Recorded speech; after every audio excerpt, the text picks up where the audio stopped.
Looking Back, School in 1774. Back in colonial times when Felicity was growing up, there were few schools. Instead, children learned to read and write at home. Parents taught their children to read using a horn book, and they often practiced reading from the Bible. A horn book was named for the thin, see-through layer of a cow's horn that protected the lesson sheet. They learned to write with a quill pen made from a feather, dipped into ink made from colored powder and water. To keep the ink from blotting, they sprinkled it with pounce, which was like sand. Paper was expensive, so most children practiced writing their letters from one edge to the other edge in a copybook. Often they made the copybooks by sewing sheets of paper together with needle and thread. Children from wealthy families were taught by a tutor, a young man with some college education who lived in the family's house and taught the children. Sometimes the boys, but not the girls, then went to a grammar school where they learned subjects such as geography, Greek, and Latin. The grammar school in Williamsburg was part of the College of William and Mary. Boys could start there when they were 12 years old and stay in the same school all the way through college. But girls like Felicity were given a very different education. People thought girls didn't need to study ideas in books, since they were expected to marry and to run a home. Some people even thought it was impractical for girls to spend too much time reading. Instead, mothers taught their daughters the arts of housewifery, which included cooking, sewing, and preserving food.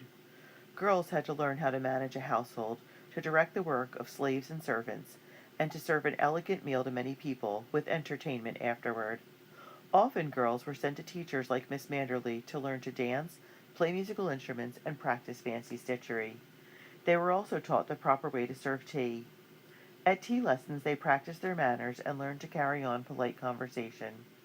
Many of the colonists had come to America from England, where tea was a popular drink, and tea time was an important hour of the day. The tea ceremony was a reminder of their English background and traditions. Some teenage boys and girls became apprentices, like Ben, learning to become shopkeepers or craftsmen by working for a merchant, milliner, blacksmith, or a wig maker. Of course, school has never been the only place that people learn.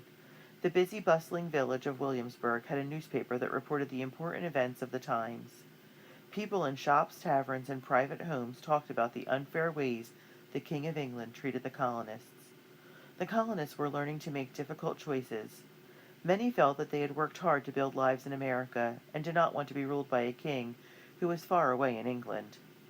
They did not think it was fair to have to pay taxes to the king for things like tea that they bought in stores in America. People such as the Merrymans, who agreed that the colonies should be independent from England, were called patriots. People such as the Coles, who still wanted the colonies to be ruled by the king, were called loyalists.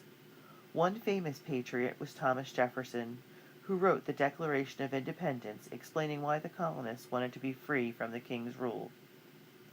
Other patriots, like George Washington and Patrick Henry, came to the capital in Williamsburg to discuss forming a new country, called the United States of America. Imagine what important lessons a 9-year-old girl like Felicity learned every day in that lively place called Williamsburg. Lessons about loyalty and independence, about freedom and self-reliance.